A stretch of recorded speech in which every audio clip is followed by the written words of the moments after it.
15ই August উপলক্ষে এক Indian মেয়ের রাস্তায় বসে রঙ্গোলি বানাচ্ছে। তখন সেই রাস্তা দিয়ে এক পাকিস্তানি মেয়ে বাইক নিয়ে আসে। ইন্ডিয়ান মেয়ের রঙগুলি করা দেখে পাকিস্তানি মেয়েটি জোরে জোরে হাসতে থাকে। তখন ইন্ডিয়া মেয়েটি খুব দুঃখ পায় এবং কান্না করতে করতে বাড়ি চলে যায়। বাড়ি গিয়ে সে তার ভাইকে সব কথা বলে। তার ভাই বাড়িতে রঙগুলি করা প্র্যাকটিস করায় এবং একসময় সে খুব ভালো রঙগুলি করে ফেলে। 15ই আগস্টের দিন চলে আসে। তারপর ইন্ডিয়ান মেয়েটি পাকিস্তানি মেয়েটিকে চ্যালেঞ্জ করে। প্রথমে পাকিস্তানের মেয়েটি রঙগুলি করে। সে রঙগুলি করা দেখে পাকিস্তানের লোকেরা বলে আমাদের মেয়ে জিতবে। আর তারপর ভারতের মেয়ে রঙগুলি করে ফেলে। সে রঙগুলি দেখে ভারতীয় মানুষরা বলে আমাদের মেয়েই জিতবে।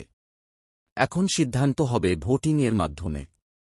আপনার যদি পাকিস্তানি মেয়েটিকে জেতাতে চান তবে লাইক ও কমেন্ট করুন।